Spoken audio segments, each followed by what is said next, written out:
Now, I know I'm a little bit biased, but I have to say, I think I've got a great episode queued up for you today. Today, for the first time ever, I have two guests. Dan and Anabel have a combined 30 years of experience working with the gene keys and the genetic coding map, a unique technology that we have to unlock your unique giftedness, your unique wiring in this world.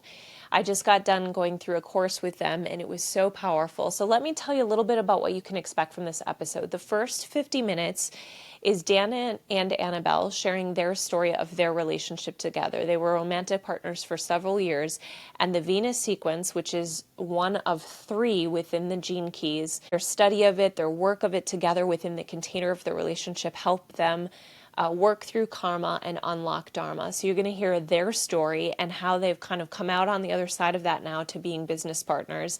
And then the last portion of this episode, which is a little over an hour, is essentially a masterclass. So in order for you to get as much as you can out of this, I want you to, in just a second, hit pause, go to genekeys.com, and I'll have that linked in the show notes here.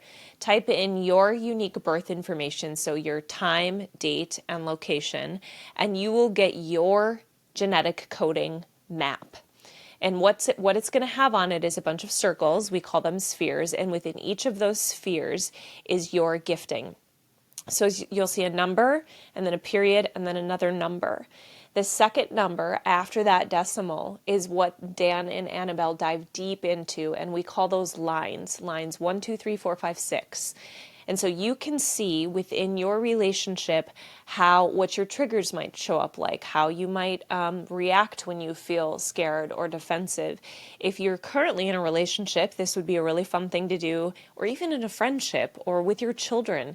You can pull up their map and look at them together and see how you might be you might have opportunities to help one another heal and grow and also illuminate your giftedness in this process. I would highly encourage you to pull that up before you dive into this episode. I think you're going to take a lot from this. Before we dive in, I just want to give you a quick little bit of oversight on who these individuals, amazing humans, are. Anabel Vizcarra is a feminine embodiment mentor and womb shaman. Anabel champions women into trusting their own healing process and reconnecting to their inner source of potent feminine wisdom and power.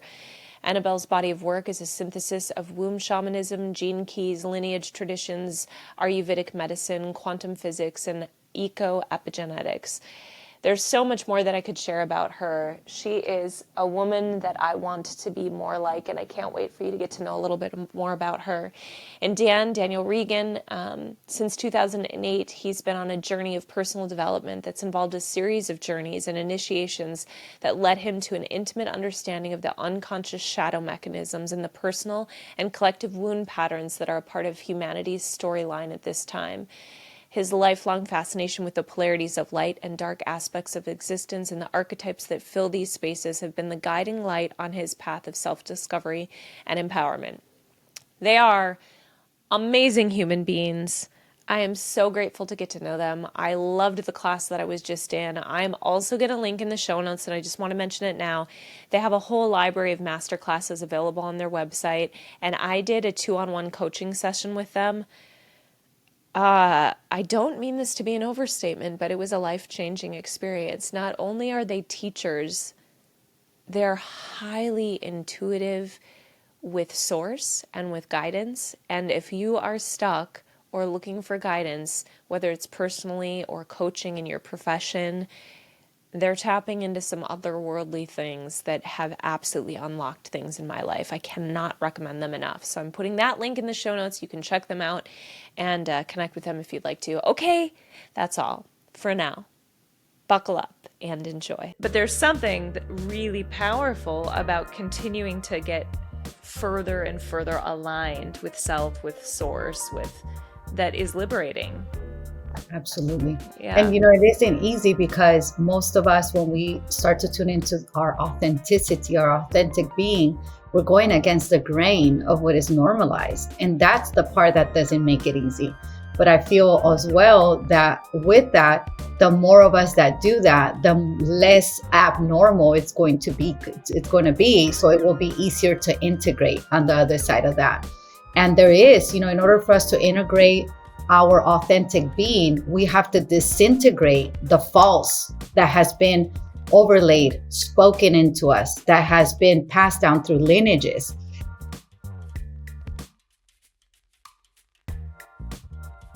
Okay, well, I've really been looking forward to this conversation, and I miss you guys a little bit. We've been in this class, and it just is like, you too. Oh, your energy, your presence, your insight, your laughter, your wit, Daniel.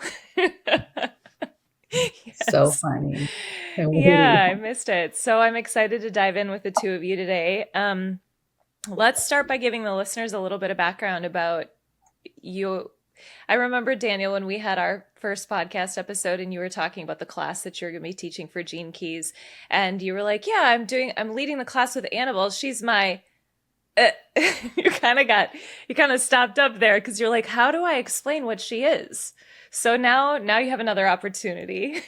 So let's hear. And I'm here. And she's here to hear it. Yeah. What is Anabel? Anabel's everything to me.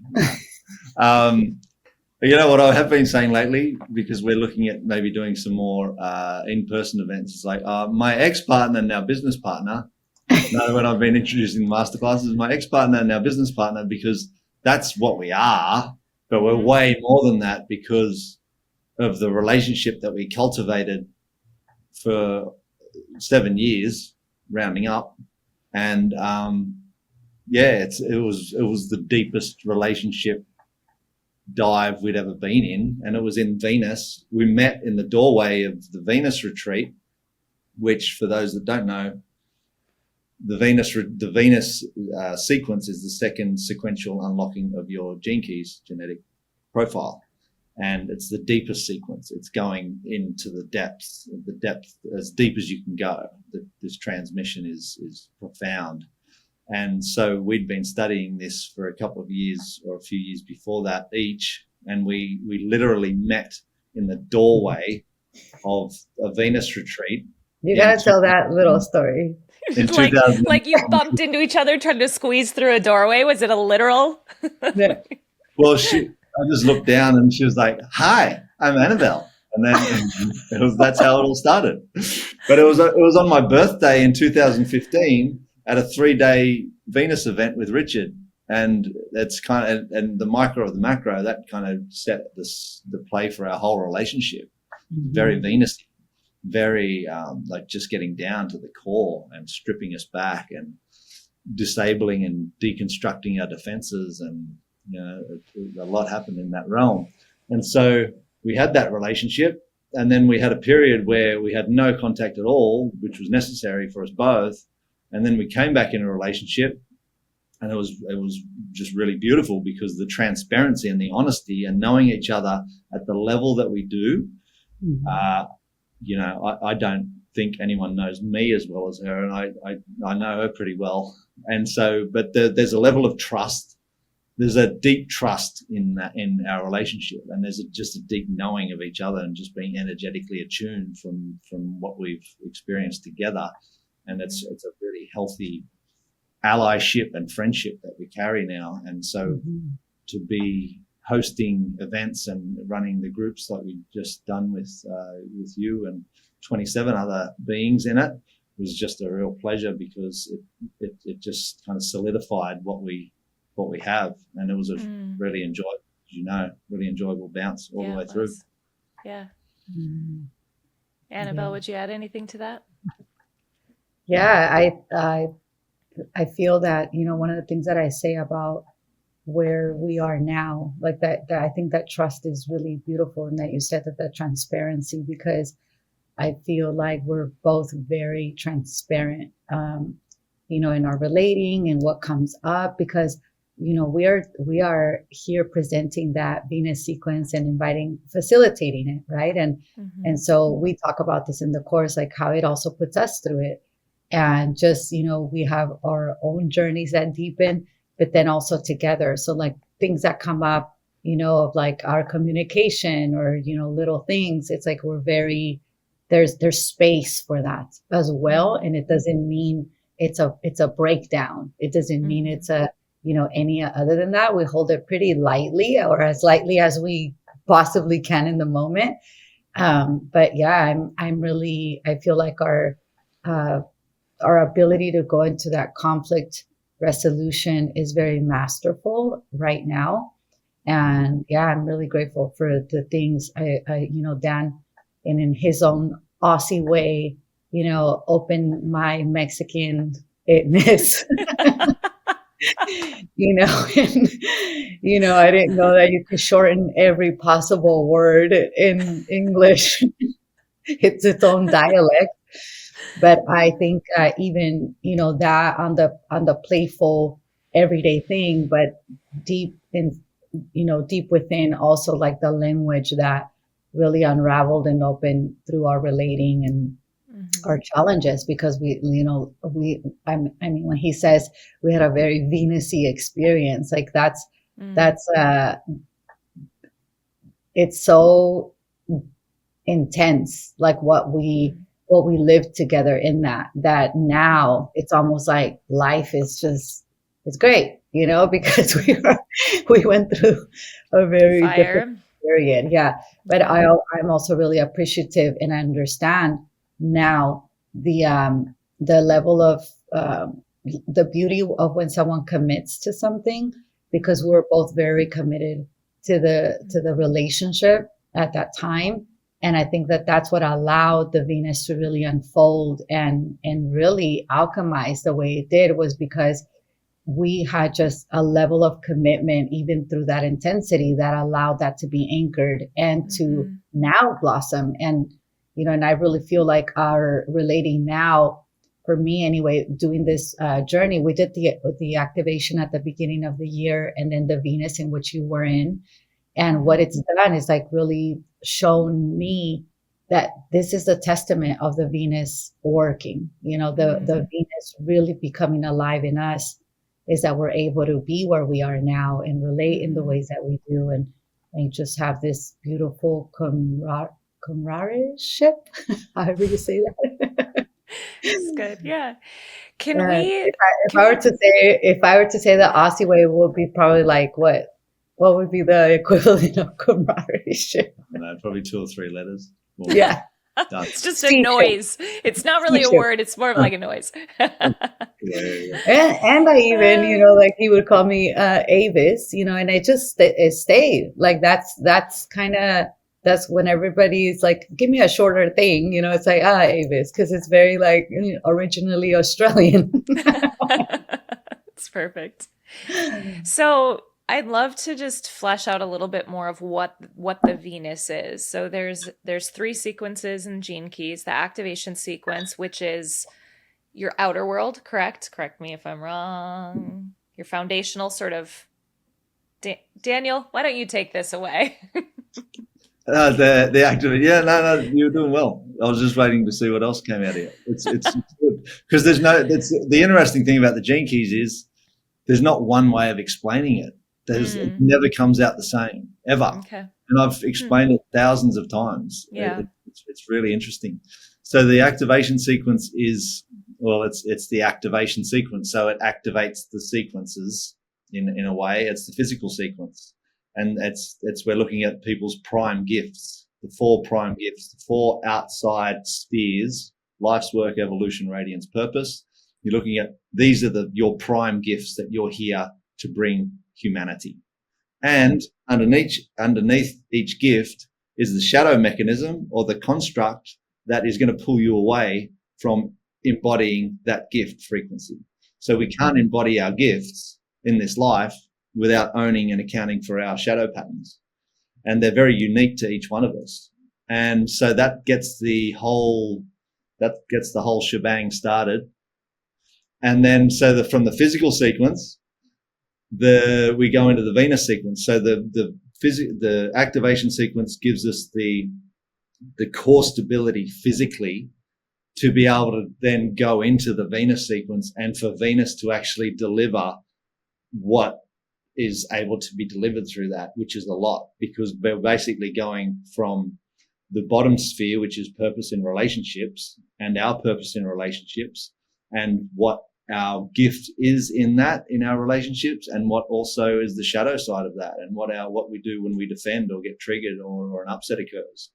attractor field is all around how we're attracting and repulsing different energies and drawing in at times energies that will activate and trigger and cause upset, because it's allowing its existence, inviting us to refine our fuel from whatever frequency band, whatever is actually coming in, that we're attracting in based on our karma and our dharma.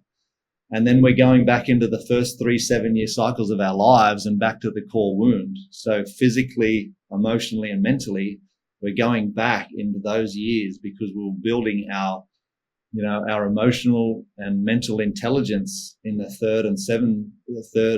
second and third 7-year cycle. But we're also building a very intricate and specific defense construct around both of those things.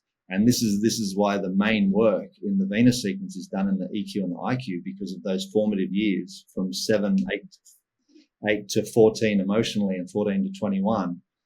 Those were the years that we were getting conditioned on top of that first 7-year cycle, obviously, which was physical. We're taking everything in, but it's such deep work. I always say that it's the deepest ongoing initiation process one can put themselves through.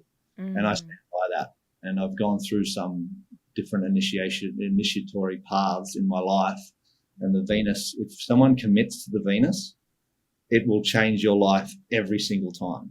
Yeah. And there has not been a case that has not been that way. Yet it takes a tremendous amount of courage and willingness and commitment to be able to commit to it and also follow through with it and follow that down to the layers that are actually available in there, because you will meet the deepest parts of yourself. Is it accurate to say that I'm single right now and have gone through the Venus sequence and feel like I've experienced some initiatory things and have been alchemizing some things. And my understanding of the Venus sequence is that that within the container of a relationship that is providing, in theory, I don't know, maybe more opportunity for those shadow wounds and triggers to come up, which the purpose then would be to be open to stepping into that so that you can ascend and alchemize, correct? So the container of a relationship provides the opportunity to be initiated into, you name it. Yeah? Yeah. Okay. I think that the beauty of it is that we can always do the Venus sequence by ourselves, for ourselves, right? Because ultimately that's what we're doing it for ourselves. And so whether or not we are in a relationship, it's so beneficial, because then you start to see in relationships that you're currently in, who are unaware that you're on this journey, it starts to, you find the reflections, you find the events, you find the upsets. And you can also, sort of see, going back like to romantic relationships that you've been in before, there's always the patterns, right? And that's kind of what the Venus allows us to do, is recognize the patterns that we're in and gives us that awareness, that expands our awareness so that we can make a different choice. Because it's not necessarily that pattern is negative. It's more so that pattern is at a frequency that's not supportive of our authenticity. So when we come into that awareness, we dissolve that falsity of it, and now it can shine in its gift, which is why, with the keys, when we're working with the gene keys, we have the shadow, the gift, and the divine gift, the city. And so most of us are operating on patterns of shadow, or we move between shadow and gift, but do not know the difference. And so with the pattern recognition skill, it allows us to really, be able to take responsibility for our pattern, our shadow. And instead of cutting it off or being ashamed or, casting it away, we then, make that conscious choosing to be able to alchemize it into the gift. Now, that can be done by yourself. Yet when you have a partner, and this is a really unique gift, and blessing, that when you have a partner that's willing to go there with you, and says, okay, let's go into the Venus together. there is, it almost, kind of reminds me, like, you used to watch what was that show where they would go on this, couples would go on this like world adventure of tasks and Oh, challenges. yeah, yeah, yeah. Yeah, What was that called? the great adventure? I don't know. But The yeah, they would Race like, or something like that. I'm with you. Amazing Race. Yes. Yeah, that Amazing Race. That's funny, right? Because it just reminds me of Amazing Grace for the Venus sequence. But that show, like, that's what it kind of reminds me of when you go into a partnership that's willing to go there, because you both enter it, with this like kind of excitement of like, oh yes, we're gonna dive deep together, and we're gonna get closer, and all these things. But then you come to the challenges that arise, Then you right? realize you're walking into the fiery pits of hell. Exactly, together. And Can there's we two hold different hands while we do opinions. it? There's two different opinions of how it should be done, and all of these things. So, but then that's where, as I was saying earlier, that commitment from another really becomes like such a blessing, because then it's an amplified field. And if you're both willing to be in the fires of it, it's going to purify you into a way that you probably couldn't get to by yourself, because you are now committed to someone in a way that, that really allows you to drop into deeper places. And I feel like that's the beauty of it. Like, this can be done by yourself. Ultimately, I think that all the work that we do here is to prepare us for love, right? To receive love, to become love, to give love. But when you do it with a partner, of course, it just amplifies the whole thing. And sometimes that can be too much voltage as well, because there's a lot of voltage that comes with being in your relationship. So again, it's sort of that, like, wherever you are, the Venus will meet you and give you the most. So that's the beauty of that. But yeah. As an example, 2013-14, I was single. I'd kind of committed to this celibacy until the one came in, which landed on my birthday. But I was actually running a business. I was the operations manager of a business, and I was so deep in Venus that all of my Venus process was coming through my work life. Like, life and the Venus will always find a way. It'll always find a way to push these things up into your awareness. And I remember for me back then, it was the most intense territory that I'd ever navigated by myself. Like, I'd have full on days. Like, I'd have supervisors, like overseeing supervisors, engineers, everything, like people blowing up on site and then blaming you, like projections and all this stuff. And I wasn't telling anyone I was doing this. Obviously, I was just, this is inner work for yourself. But I was just getting so much out of it. But I remember during some phases of that couple of years of running that business, before I stepped out on my own, is I'd just get home sometimes and I'd be completely exhausted. I'd have a shower and just go to bed. It was just flooring me and leveling me. But that was the Venus just forging me into what it is capable of, and preparing to step into a conscious, deep, intimate relationship of full commitment. And as Anabel was saying, I was like, you really can't get the deepest nuggets that are on offer without that full 100% commitment. And because all of these mechanisms that we have that we journeyed into with you, Jen, it's like, if the full commitment isn't there, all of these mechanisms will have a field day and they won't allow you to actually go deeper, because they will engage at an unconscious level and reorient you or close your heart or all of these things that we're unconscious of. And they'll be doing that below our conscious awareness. But then when you do commit fully 100%, that's when life can go, okay, take you down and into these constructs and safety strategies and coping mechanisms that are our shadows that we inherit when we come in. And it will start to alchemize these in a way that, in my experience, I haven't found anything more powerful than that in relationship. Can you speak to the process for both of you? I mean, you've met with a starry-eyed Anabel looking up at you on your birthday. I'm sure it was instant, and maybe it was. I'm curious to hear what the process was like for the two of you from the time you met until you made full commitment. What did full commitment look like? You know, was it immediate? Was it a point that you were like, I'm all in on this? And what does that mean? What did that process look like for you guys?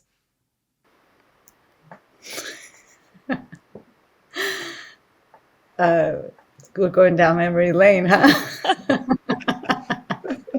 Here, let me give some context.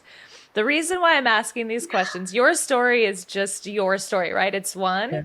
but I always just think there's so many principles we can pull from. You know, you got a lot of people listening that are trusting the universe to bring into their world, myself included, what it is that we need, what it is that's going to initiate on our path. And I think there's a lot of question around, like, how do I know? How do I know? And if the commitment isn't marriage, what does a full commitment look like outside of marriage? And so I'm just wanting to kind of draw some of that out around your thinking, your decision making, your process. And if you'd rather not use the two of you as a template, we can talk about it in general. But I think it's a good case study. A good case study. No, we can, and it's actually, I think that it's not that I don't want to talk about it. It's just like it's just interesting. Sometimes we look back and we're like, wow, we were those people, huh? But so I would say I'll speak for myself. I think that when we met, it's also so interesting that we met on Dan's birthday, and it was at the Venus Sequence retreat in Romania.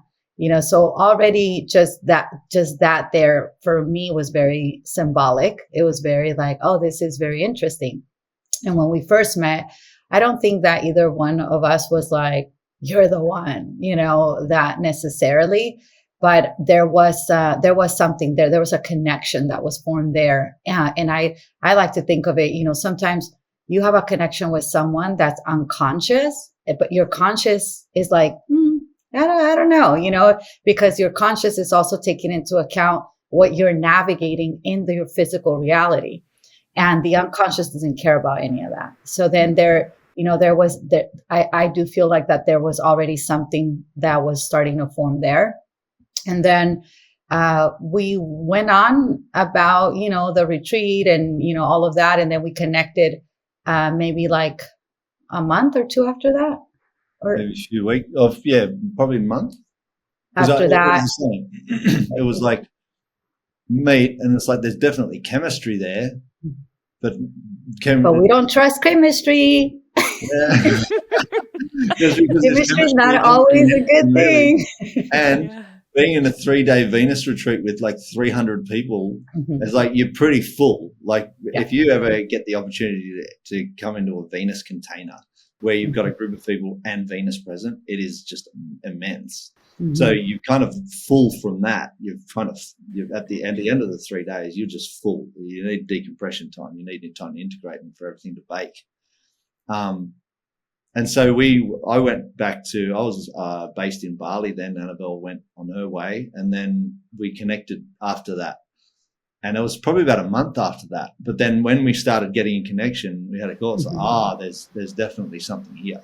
And I remember the specific moment that it's like, there's definitely something here. What was that? I want to hear it. I do too. Because I have my own. I was having some nasi goreng at this little... Some what?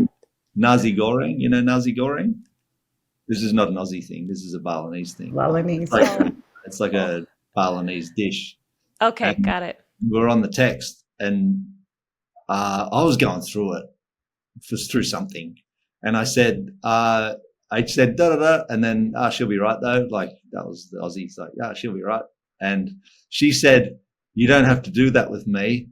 And that did something for me. It's like my whole body went, here's someone that can hold my process. Not hold my process, but here's someone that just made me just present something that because I was just so used to just forging on, warring on, like it's like, just getting through. And then you have a woman who is one of the most embodied women I know, but says that it's like, you don't have to do that with me. And it's like, yeah, I don't have to do that. Like, I don't have to keep this story up that she'll be right, because she'll be writing since I started, and in the culture that I grew up in, everything like that. It's like, yeah, she'll be right. Feelings, everything like that is just put it aside. And that's when, for me, things started kicking off from that. It's like, oh, this woman is really, really special. And then, by Christmas that year, which is a few months after we met in Thailand and kicked things off, and she was on like Donkey Kong. That's so inappropriate.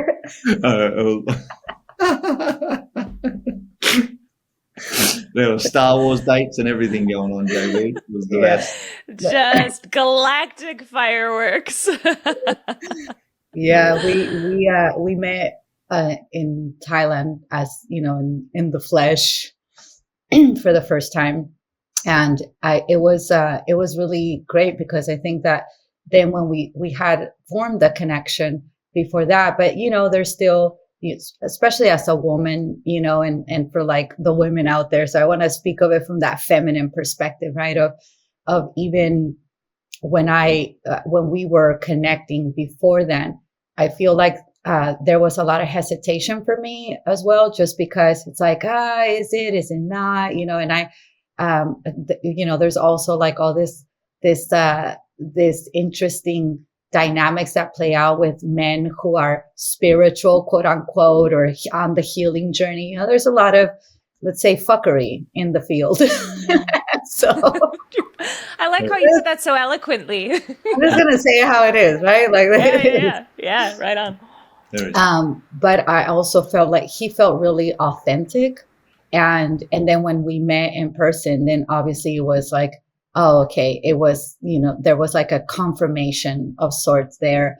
And then I remember, for me, the moment that I was like, okay, this is something I want to commit to, or I feel that commitment from, was that we had gone to, was it Koh Samui, where we went to Koh Samui, and then we had taken a trip somewhere, or I don't know, we're coming back from a little island in a ferry or something, and we're taking a cab back to the place that we were staying. And I forgot my luggage, in the middle of it. Like there was like, I had like a little carry-on, and somehow it stayed in the cab that we had taken, or something along that way. And then when I realized, I was like, oh my gosh, I had everything in there. I had like my jewelry, my passport, everything. And Dan was so calm about it. Like he was just like, it's all right. Like I'm going to take care of it. I'm going to take care of it. So he like got on it, got a hold of the cab. We went and picked it up, and it was just almost like this, like, that same thing that he felt when I said, you don't have to do that with me. I felt when he said, we're going to sort this out, and of course, this is all touching on our wounding from being young, right? Because when we look at it, for me, that's important based on how I grew up, and how I had to do life. And for him, based on how he grew up, that was like what like kind of penetrated through that and allowed, that connection to form. But I feel that for me, it was that trip really solidified that we had something that was worth exploring and committing into. And I just think it was just like a full 110% commitment. After that, we both knew that there was a lot there that was gonna unfold, and also being long distance, that brought in the most challenging actually of any of the things that came up for us, was really the navigating the distance, being on different sides of the world. And but that was, I think that what it was for me was, I really felt that there was someone who was just as committed as I was, not perhaps to each other, but to really truth, to authenticity, to finding out like who they really were, and they wanted to do it together.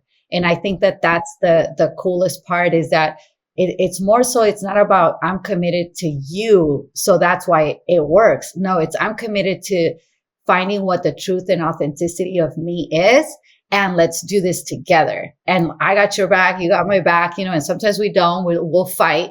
We would often say we're like ninjas, like it's like, don't back down, it's like Street Fighter, like what, but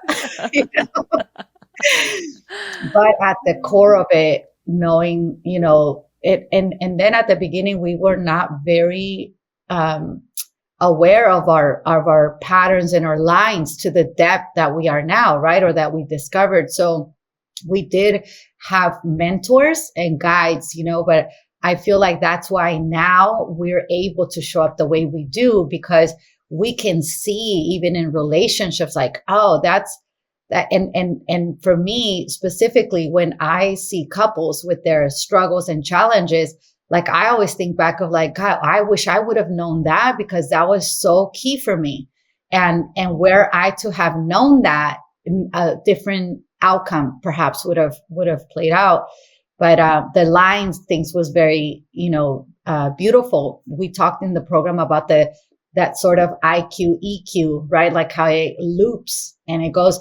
And so that itself, that's where we would get really tripped up, because I wanted him to try to solve things like I like to solve them. And then he wanted me to solve things like he tries to solve them. So it was just this like lack of understanding that, oh, you need space. Like for him, you have a line, he has a line 6 in his EQ, so he needs that space to go and do his thing, and then come back. Right. And for me, I have a 5th line. So it's just like, I'm like, let's fix it. Like, let's sort it out. Now. Yeah. Now, like, we don't have time to waste, and so there is that beautiful thing that forms when, just committing to your own process. And then of course, if someone comes along and really is sincere in their desire to do that as well, it's a beautiful team approach. It shines a light on that commitment part, because a lot of couples, you see, it's like, you talk to couples, and then, one of the first go-tos when things get intense is, maybe this relationship isn't it. And then if that voice is there, all of the other mechanisms go, yeah, sweet, because all the protective mechanisms, they're not going to want to open the heart back up and commit again to getting hurt again. And so it's like you take the escape clause out. And we talked about this in the container. It's so important to, we can't say, okay, I'm going to commit to you for the next 3 months and let's see what happens. Because the escape artist has got in there and go, yeah, okay, 3 months and then we're out. Like all these, so we've got to watch the language. It's like we can only commit to each other now, every day. And okay, I'm choosing you every day. I'm choosing to be fully in here. Otherwise, as soon as there's even the slightest 1 foot out or looking elsewhere, or even just to get a bit of relief, but it's not full commitment, there's compromise there, and the compromise, you pay for the compromise, especially if you are on the path that is choosing truth, which is one of the grittiest paths. And integrity, right? Because I think that that's the thing too that worked for us for such a long time, was that we trusted each other's integrity, so there was, like, for example, we never navigated any sort of playing up. Playing up, like cheating in the relationship. Yeah. Any concerns of that, it's kind of like that. We were both very transparent with that, and also took accountability for ourselves. So I wasn't like, trying to police his behaviors or who he's talking to or who he's not, because I trusted that he wouldn't, and I would always tell him, like, I trust it because you don't know how to lie or how to like not be honest. So I'm going to find out regardless. So why am I going to worry about it? And same thing. But I think that was a part of what made that container so powerful, was that we were, because we were not so we didn't have to navigate those shallow dramas or superficial dramas that are very loud.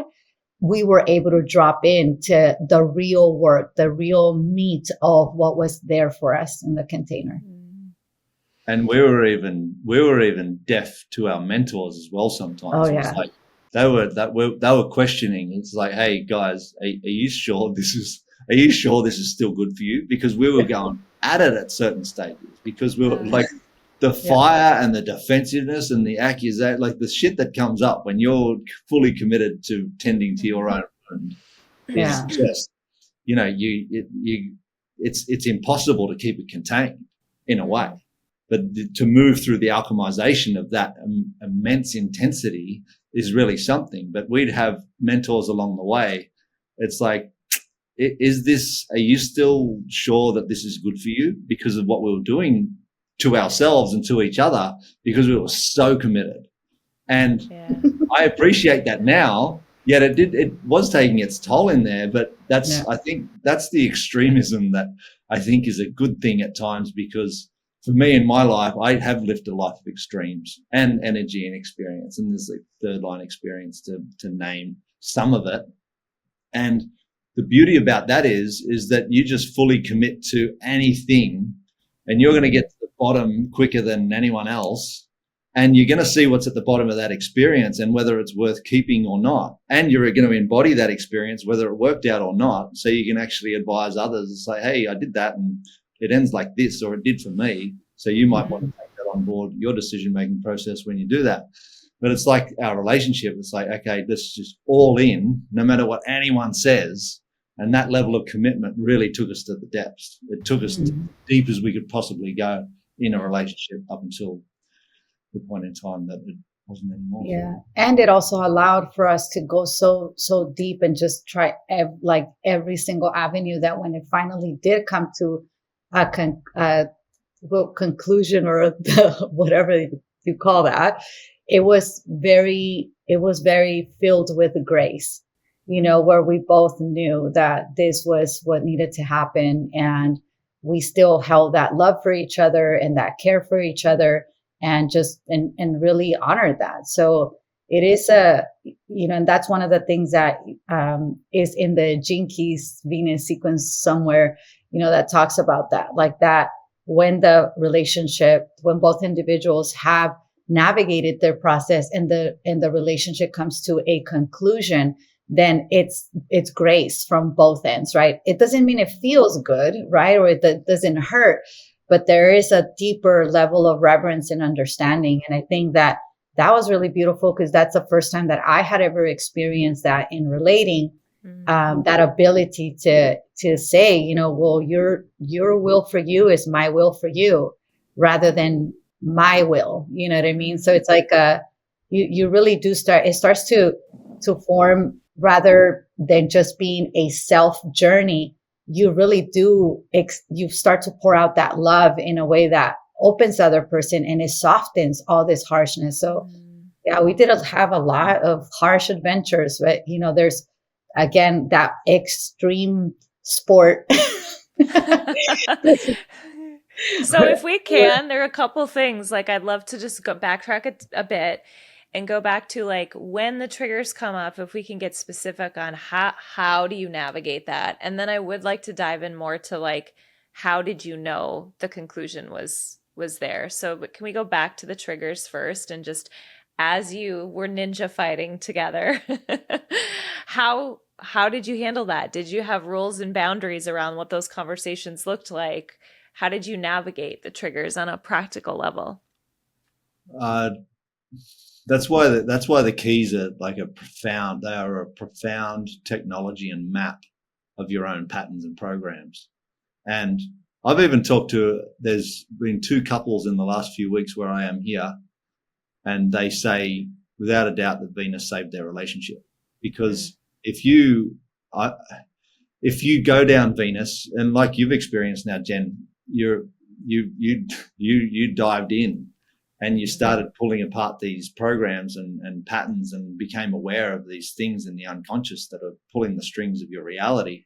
And until you kind of have that level of awareness, there's always going to be projections. And if you're protecting a wound and you don't really know what the defenses are around that, or the safety strategies or the shadow constructs that you have within your own unique construct, you're going to find not only that it's kind of like hooking into the other person's dysfunctional patterns and you're having this wound dance, as we all are, but you're not really going to find the full resolution if there's not that ability to own and account for all of your things within the relationship. And that's why this Venus is profound in that way, because it's like, here's all your stuff. Yes, there's going to be times where things are so intense that you project out and it's your partner's fault. It's what they did and everything like that. But every time that happens, there is something to look at, because if something goes off within you, it's your button. It's your feeling, it's your emotion. Now you need to own that somehow. Somehow you have to withdraw the projections off the other person and own and account for that feeling within yourself. And that can be impossible at times, especially when we don't know. These core wound mechanisms and other safety strategies, they're deeply unconscious programs and patterns that we used to keep ourselves safe when we were younger, that now dictate our whole adult life experience in relationship. And we're not going to know, unless we know what those are, we're not really going to know how to navigate things with precision and full ownership and accountability, because we cannot own what we don't know. And so, in answer to that question, I would say that there wasn't one or two things that we did, because it kept on mutating, because we started here, and then, our relationship, and all relationships are a spiral, really. It's like you spiral in and then you hit something. It's like, and then something blows up and you have your explosion, and then somehow you find resolution, whether that be the same day or a week later, or, however long the process takes to mutate within the contained field and alchemize fully for both parties. And then you come back and you share, and it's like, this happened for me and this happened for me. Full resolution. And the relationship just deepens. And that's why, for me, trust and commitment in a relationship is easy, because when you start going through this process, if two people are in ownership and responsibility for their feelings and their programs and their patterns, there's nothing like the depth of the juice and the visceral feel of like, wow, this relationship's everything. And you don't even look, as a man, I can speak for myself, it's like, you don't even look at other options. It's just because that relationship is everything. The feelings and the lovemaking and the alchemy and the trust that you have someone that's got your back 100% is gold. And that's alchemical gold as well, because if something goes off, you might disagree and not be able to talk to each other for a few days as everything starts to mutate and transmute and alchemize within.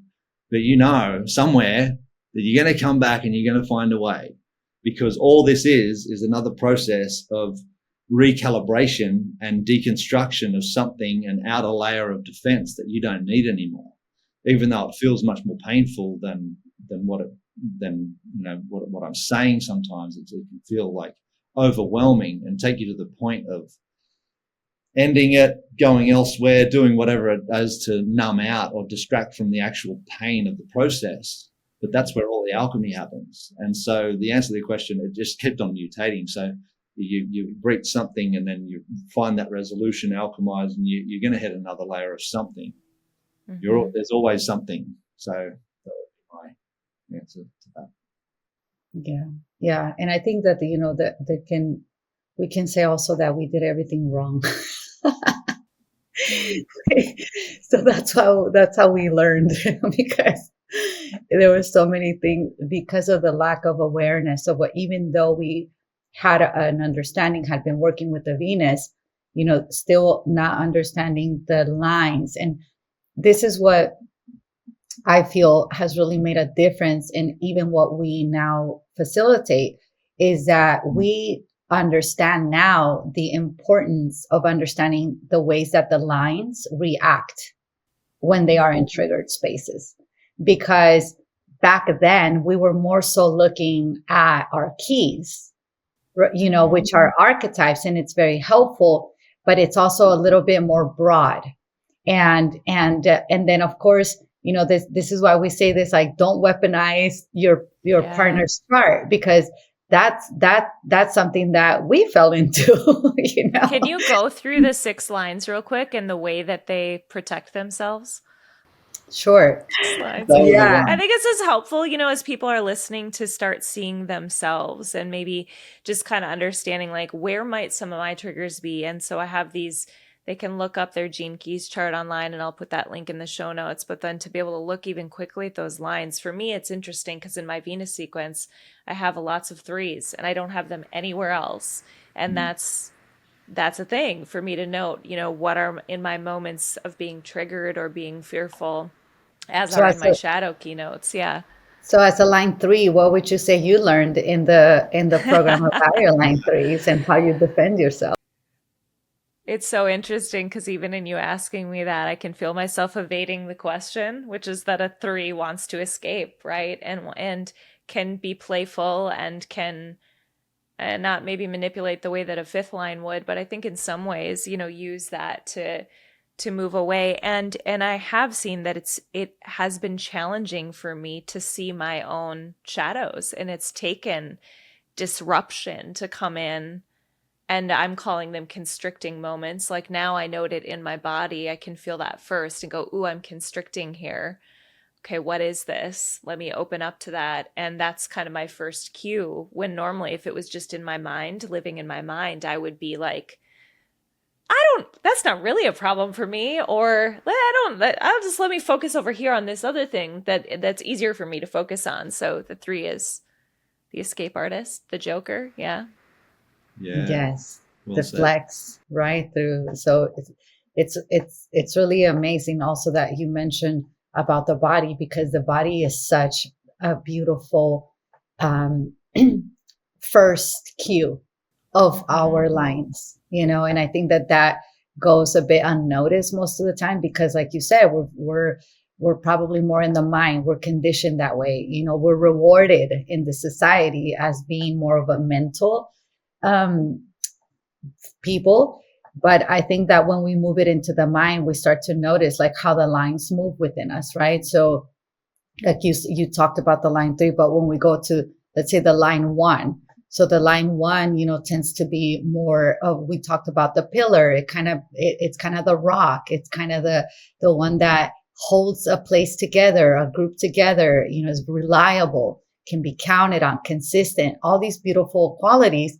But at the same time can also, on its shadow or self-defeating mechanisms, it can be numb. It can become numb, or it can become shut down, or it can become isolated, so as a line 1, what that would feel like in the body, right? Like that, it's kind of a numbness that comes. And so, if you have prominent line 1s, and again, we have different lines in all of the spheres, so they all play together. But so it's more, this is the beauty of going into a program like the one that we just ended or concluded, and looking at each of the spheres specifically, and then being with them for about a week, 2 weeks, 3 weeks, whatever it is, so that you can get familiar with that. It's like, oh, my IQ has a line 1. So what does that express as? My mental mechanisms. In which ways does my mind embody this first line, and how does that work? And then maybe the next year you have another line. So I think that it's important a lot of people generalize it. Like they'll say, for example, me, I'm a 3-5 profile, but I have other lines as well, so it's like it's interconnected. But when you begin to explore it in those sphere ways, then you get more of a sense of it. So line 1, would kind of feel like that. And line one is always looking for security. And so if you've got 1 sprinkled around your chart or anywhere, it's like, okay, that that some of the deepest part of that first line is looking for security and stability. And to anchor its energy. It's looking to know things. It's the investigator archetype. It's looking to dig down and know things. So, and it finds its security in that. Yet It can also have a pattern of finding its security on the outward. If it doesn't feel inwardly secure and stable, it's going to start projecting that out and finding ways in which it can anchor to the external world, whether it be relationships, alcohol, drugs, addictions, everything like that can stem from simply having this first line frequency running through your reality and not really understanding what that is, but using things on the external as a staple. But if you've got at a more refined level, say, for people who have done the inner cultivation work, that's what I say as refinement. If you're the first line being who is kind of more embodied, you're dealing with an anchor. You're dealing with someone who is going to weather the storm, and they're going to feel safe to be around. They're going to feel safe. They're going to feel present. It's like the emergency services archetype. You know, the ambulance turns up to a big scene, and there's it's a mess, and people are freaking out and in different situations. But they turn up. They're not losing their shit. They turn up. They're cool. They calm the whole field because they're anchoring in their energy, and that can then start to shift other people's process instantaneously, because it's like, oh, they're not freaking out. I don't have to freak out. I'm just freaking out because the whole thing that I'm in right now is freaking out, and this person's just turned up, 2 of them generally, and they're cool. I can feel safe in my fear now. And this is what the first line does when it's met its own fear, because all of these line frequencies have a wound mechanism underneath them, and knowing the wound mechanism underneath them really assists to support knowing the energy of that. So the first line wound is repression. And this is why it has the tendency to hide. When it's activated, it will just have a recoiling effect and will want to hide, unless it's not being left alone, in which case it will lash out in order to get alone time. But all it's chasing is alone time. Yet if you're running with this mechanism, you might not even know about that. And it might be playing out in all of these different ways. But because we're dealing with unconscious programs and patterns, it's sometimes never ever going to look like what it actually is. And that's why the awareness burrowing in underneath and getting in underneath the story and bringing that level of self-honesty, which is the medicine for the first line, bringing that into self-honesty with oneself, obviously, but honesty about what's actually happening in the reality. And that's where the first line can get more traction. But if it's looking for certainty, it'll just be projecting that to the outside world, its relationships. All of its instability will be projected out. Mm-hmm. Second Can you line? give us the yeah, second line? Second line. Yeah. I feel like we're in class again. I know. Yeah. It's even like a high level is good too, just for people to get the quick peek at it. Yes, yeah. Download, yeah. Even so for the second line, this is, and I say this a lot in the classes, are like, I love the second line because I feel like this is where the fire and the passion really live through this second line. And what it can also look like is very reactive and very, blaming, making stories in its head and around blame and, sort of like, why is somebody else's fault about why I feel this way? And if they wouldn't do this, and if they wouldn't, and that's a very line 2, because the line 2 tends to be deaf to its own self. It's always looking for feedback, but then it doesn't like the feedback it receives. So it kind of throws it back. And what that feels like, because it's such a passionate fire line, is that when it receives the feedback, it gets triggered. It gets like this excitement, this energy in the body. But if it's not aware of what's happening, that energy wants to exit the body. So it comes out like, it can be someone who just throws up, says the wrong thing at the wrong time, timing's off, or can say something really harsh, but that's not what it meant. So it's like a very fiery line and energy. And with that, it's, for the line 2, medicine is like, is learning restraint, learning how to not to be able to cultivate that fire in the belly and not allow it to escape, and instead being able to restrain and keep it and let it do what it's meant to do, which is alchemize through that fire, what is happening in the body. But that energy will move right up to the mind, and it will start to say this story, and it'll just go on and on about these stories with blame. So kind of putting it, on someone else, so it doesn't find its resolution, even though that's what it's wanting because of its feedback, right? Like it needs the feedback to see itself. And I share about this. Like for me, I have some line twos. Obviously, that's, I think people who know me, strong woman, yeah, line twos, line fives, just a combination spicy of culture, yeah. That's what I say. I think like my culture is like we're a line two culture for sure. But with that, it's also finding the healthy ways in which to receive the feedback, and being willing to receive the feedback is huge. Because if we're not aware of it, we're rejecting it without even knowing, right? So we're sort of rejecting it through the blame and kind of bouncing it back. And when we find ways, and again, I talk about my dog a lot here because he was so supportive in this process, because he was, he couldn't talk back to me. I'm sure sometimes he did. You were like, why are you looking at me like that? He would his way of talking back to me was to just look at me with this face. And he was like, oh my God, again, Anabel.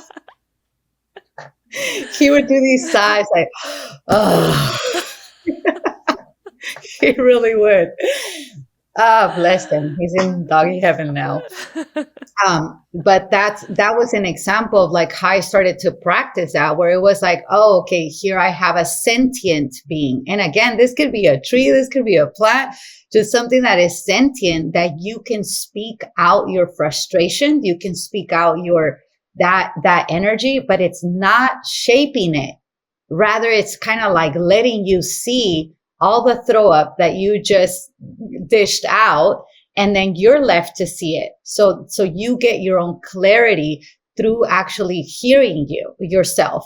And what I think, and what played out for us inside of that, was that for me, I wanted to talk it out, because that line two it doesn't even know what it wants to say. It just wants to move the energy, right? So I would just start talking about this thing and then that thing and then that thing. And then the other person is receiving that, and they're creating their own things about what you're saying.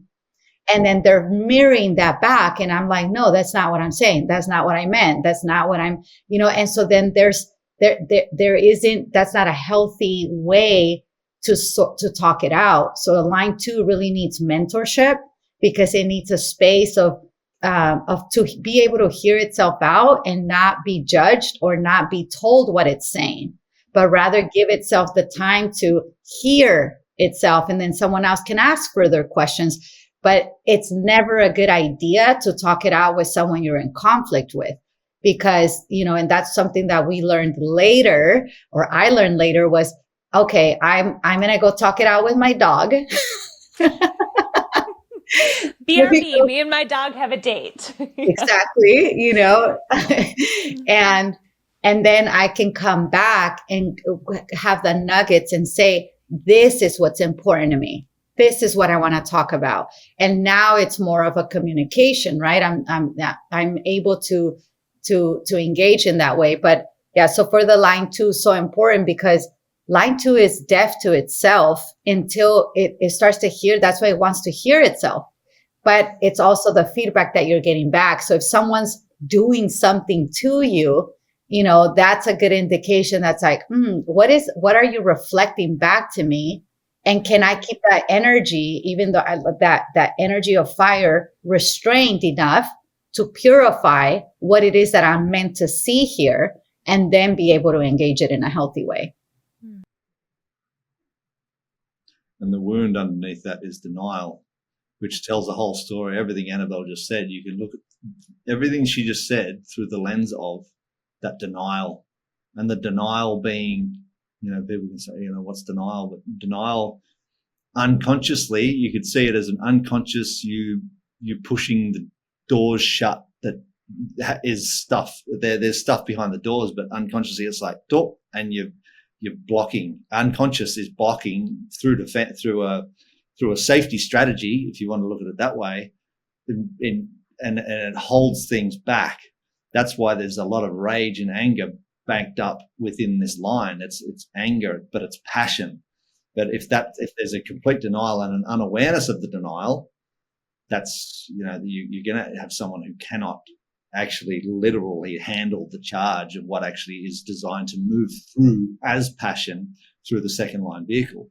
And that's why one-on-one relationships for a second line being generally are more intense than the other lines, because you're getting your feedback. There's this biofeedback loop that's created between the second line and another energy. So it's giving feedback, getting feedback. But sometimes that feedback that you're getting is triggering what's behind the door, and it can come as a complete shock because there's a blindness to it, because it's a denial. So even knowing that, and knowing when something goes off, it's like, oh, okay, I've got second line here. The awareness can start to have a bit more awareness of, oh, that's a lot of charge for what just happened. And the other person mightn't have even said something, but the tone or something hit, and something has just wanting to discharge through because a door's just been opened, and it's what you do with that energy. So as Anabel was saying, for a second liner, being able to sit and actually alchemize and pour that energy into something that's not blame and accusation, that takes some mastery, because that energy is going to take you over sometimes. And there's going to be rage, there's going to be fire, there's going to be accusations, there's going to be a shit show. And the awareness of the shit show as that starts to break down and alchemize the programming that's actually behind that. So the next time it happens, it's like, that's that thing again. Okay. The precision of your awareness is starting to land on these patterns and programmings from your inner world that are rising up from the unconscious in a very volatile way for the second line. And that's where a lot of learning can happen. And the awareness just keeps on burrowing down to actually alchemize this level of unconscious programming in that sense. Mm-hmm. Okay. That deafness in the line 2 is pretty intense. And it's also, I want to say this because I think this is really important as well, is that integrous mentorship is so important for a line 2, because it has to be able to trust the feedback that it's getting in order to hear it.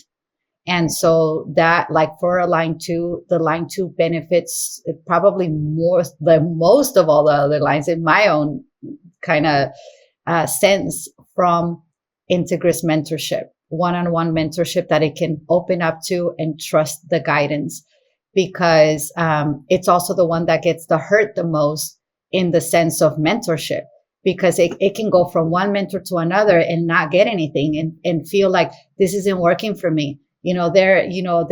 Because there's a deafness to the feedback because it doesn't trust it enough to open. So when it does find a mentor that it can allow in, and that gives them that non-judgmental space, and also someone that doesn't shape you through their own beliefs and their own agendas, right? But just lets you be, then it can open up and receive the guidance at the deepest level. But that's one of the lines that I find, like, it wants the feedback because it's designed for it. Yeah, it'll go on and on finding this program, that program, and just not being able to really be satisfied because it's on the surface of it and it doesn't trust it. So that line always would benefit a lot more from a integrous mentorship. And I think that's true for the 2 and the 5 are similar in that way. I think that's true for the 5 in a slightly different way, but in my experience, we've both got a lot of fifth lines, a lot. And that would be, yeah. And our fifth line was the one that's like, no, our mentors don't really know. I don't know what they're talking about. We're going to stay in this for a few more years. We're going to trust this to the bone. But we got to the bone marrow, right? So in a way, that's that's what I'm saying, because that was one of the things for me, having line 2s, that I experienced, was that even when I was getting this feedback, there was a deafness to it, because to some degree I didn't trust their embodiment, there was a sense of that where it was like I could feel, and perhaps this was my fifth lines feeling this, I could feel that there was an underlying agenda, that we were rubbing up against with these mentorships. And that's what didn't allow, I think, in a way, the fullness of it, where I would say, it's interesting. Like, I see your point. Yet, there is something that didn't quite sit like I can trust it. So and that was a whole learning experience, I think, for both of us, in a way, learning about being embodied mentors, embodied facilitators was a big piece of it through our own mentorship experience. Why are you laughing? I'm wondering the same thing. I remember you did some sort of therapy once, and you come back and said, they all think I should break up with you. And it's like, yeah, but you only told them your side of the story. It's like, okay, sweet. Because like, oh, you have a point. Your fifth line. I was like, yeah, cool, we got it. And we just tried. But that's how easy. Right. It was my psychotherapy training. So I had psychotherapists telling me this. And we both had our therapists. We both had mentors and guides and therapy and everything like that to do our best to move through. And that was helping. Yeah. And I do honestly, like in hindsight, everything was perfect. Everything ended up perfect. And it's just really valuable, like, because we're both 3-5 designs. Anyone who knows human design or the keys, it's like 3-5. We're here to embody experiences. We're here to embody experiences by finding out what works and what doesn't, and then pass our wisdom on from the experiences. And so this was a priceless 7 years of life because we just kept on going. And we kept on bumping into each other, and we kept on bumping into each other, pressing each other's wound patterns and the deepest place in each other. Because if we didn't do that, we wouldn't be embodied in what we speak about now. And just the last thing on the second line, for the second line energetic, it's brilliant. It's designed for brilliance. It's designed for flow. It's designed easy as right in the outside world, not relationships so much, but it is designed for brilliance in relationships. But that takes mastery. But if you get, as soon as the second line gets on the front foot with an accusation or that kind of energy, loses its brilliance. And for a second line to have the awareness, it's like, okay, because you can feel yourself. The voltage won't you won't be able to restrain the voltage at times, but it's a really awareness to go, okay, sometimes you're going to just let rip, and that's okay. But you know that energy is charging that up to go. Your awareness starts to have a field day. That's another thing about Venus. And I said this to someone yesterday. It's like, if you fully commit to this path, or even the gene keys, and interact with it daily if you can, because it's a transmission of wisdom, a wisdom stream, and it takes penetration in order to come alive. It takes the focus and the penetration in order for you to penetrate and arrive and be in the wisdom stream. And once that happens, you'll start getting insights and downloads and feedback from life and Venus and the transmission that will support you in your journey. Yet a lot of people miss the magic because they don't penetrate it in order to bring it alive. They might kind of, and people use it in different ways. But if you want the real juice, and if you want to step into Venus to go through the fires of transformation that is available there, to interact with the transmission, the more you interact with it, the more it interacts with you. And I think, Jen, you had an experience of this because you were fully in. There was no the inquiry process. You were getting the everything out of it, and the more that you do that, the more it'll interact.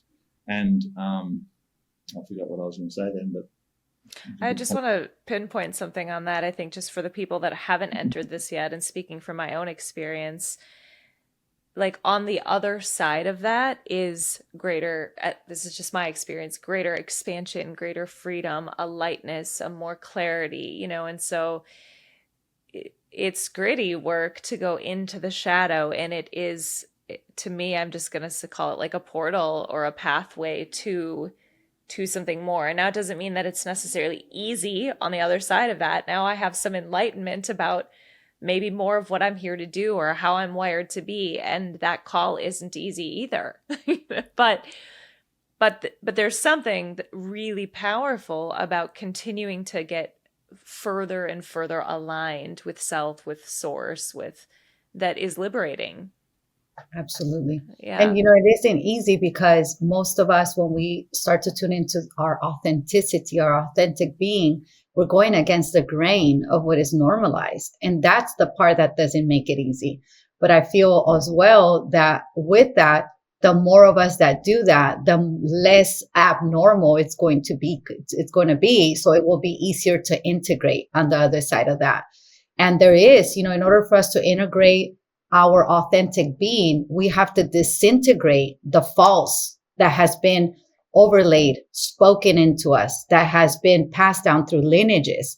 And so that's why it's challenging. But, and again, I was going to say that this too, it's like, Dan and I are making it sound like you're going to hell kind of thing. But, that it doesn't have to be that journey for everyone either, because again, it's very unique. We are each uniquely coded in certain ways. And so understanding that, perhaps we're also very stubborn in our ways, which is, a little bit more challenging, or we have a lot of fifth lines, whatever you want to, kind of look at it.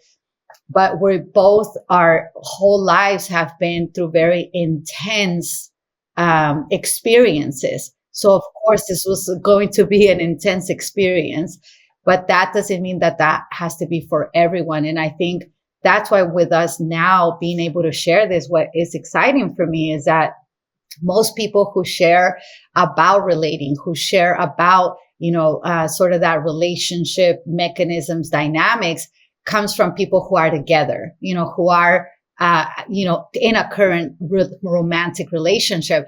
And I think that that's the gold with us now, is that we're sharing from we went through it and then it dissolved and now it's being rebirthed to its next evolution. And this is where we get to not just work out our karma as we were doing before, but we get to exercise our Dharma together.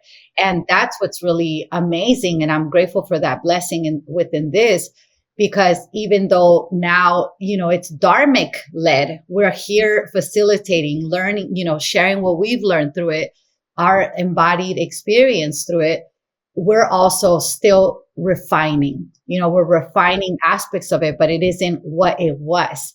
So I just wanted to clarify that, because sometimes it's like, well, why the hell would I want to take that ride? Like, why would I jump into that? Mm-hmm. But again, it's not the same for everyone. And also, what you were speaking of, it's like on the other side of that, this is what's softening and opening our hearts. Mm-hmm. Our hearts are designed to be broken. Mm-hmm. Like it's a delusion to think that you're going to be in a human experience and you can protect your heart.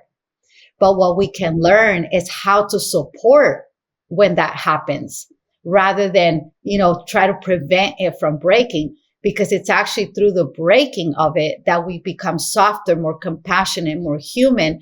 And also, like Rumi says, it's through the wound that the light enters, right? So we're actually breaking so that our light can shine through into this experience, and we're able to live out what we are designed to live out, not what's designed for us from the external world. Yeah. Well said. And it's the journey to embodiment. It makes it really clear. It's like if someone is into developing themselves personally and transcending what the collective conditioning dictates and has dictated since we were born, and someone says, here's a map, here's your profile, this is a map, a literal map of your wounds, your shadows, your constructs, your safety strategies. Whether you want to look at them now or in 5 or 10 years' time, they're going to be running the show of your experience. These shadow constructs are going to be unconsciously pulling the strings of your whole reality. And if you want to embody your gifts in this life, the gifts that you literally came here to gift others through your path of service, your profoundly unique path of service, you're going to have to address the shadow. So do you want to do it now, or do you want to deal with the consequences of not dealing with your karma. And that's why people, if you're not doing, if people who choose this path are constantly onto the shadow work and attuning to their shadows and their triggers and owning and accounting for what they can, the karma doesn't have to manifest externally because you're transmuting it and alchemizing it within. Yet, if there's no awareness of these patterns, you're going to be a victim of your external circumstances.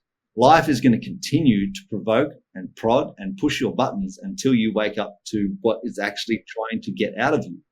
But a lot of people in their conditioning, and this is acceptance for humanity and the condition that we live in right now, there's an unawareness of that, or there's an inability to look at, or there's just an incapability to look at that.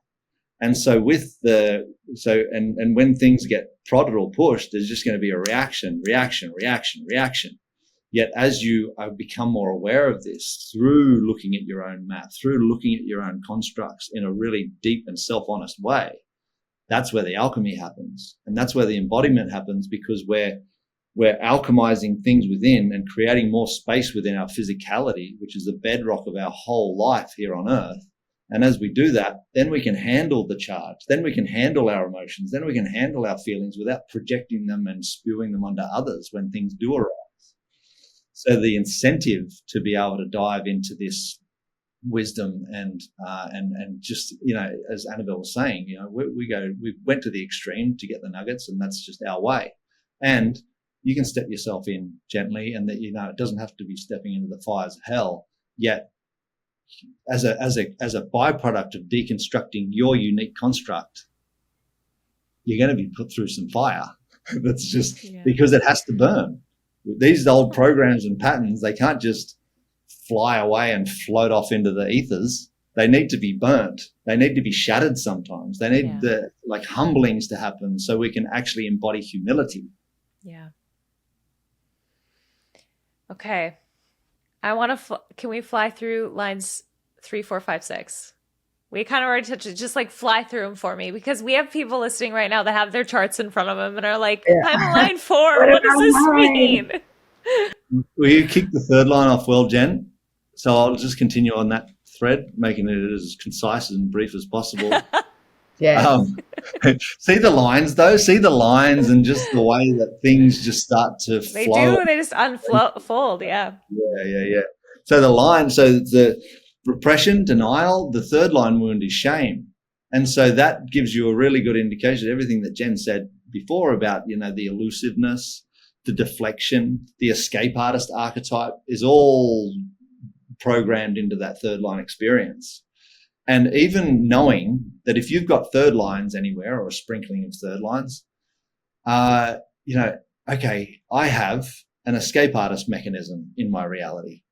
Where is that? And getting curious about where that escape artist is.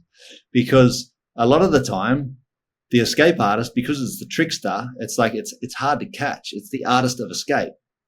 And so when intensity arises, it will have the knack of reorienting unconsciously, even through the body. It's don't want to be there. So it's navigating its reality, just swerving through the intense places that might cause it humiliation, might cause it to feel shame, might cause it to feel uncomfortable in its third lineness. And so becoming more aware of where that is in your reality, because a lot of the time your process when you're in relationship, or when things happen in a relationship dynamic, it's not going to look like escape artist. It's going to look like anything else. It's going to look like drama, aggressiveness. It's going to look like all of these different things. But if you know that there's an escape artist under there, the awareness can go, you know what? I'm trying to leave right now. I just tried to pull the escape hatch and get out of here. And this is why all this drama is happening. But if there's not the ability and the awareness to be able to do that, you'll be caught in drama after accusation, after all of these things that can happen, because you don't have the awareness that I don't feel safe right now, and I want to be anywhere but here, and I'm trying to reorient, and it's coming through in a very different guise. And that's where the third line can just get caught up in drama after drama, but it doesn't get to the depth because it's surface level stuff. It's caught in the programming and the conditioning, where if it can get underneath that and have a willingness to stay at times and commit fully, because commitment is a huge thing for the third line, that's where the breakthroughs will happen. Anabel. Yeah, good work. Okay, fourth line. With the fourth line, this is a love, a heart line. This is the humanitarian. This is the one that it loves to serve. It's in service, and with the fourth line, so important that community. It really loves to be in community. It loves to serve. It loves to take care of others. It's a very charitable line, and with its shadow or sabotaging aspect, it's no boundaries, not having boundaries, staying in relationships too long for its own health, and not being able to have time for itself or putting itself first. Because the fourth line can tend to feel very selfish if it takes care of itself. Or even, one of the things is like when it wants to buy something, it'll think of, well, I could use this money for that, which is a benefit to someone else. So it tends to really be more caring for the exterior, the family, the friends.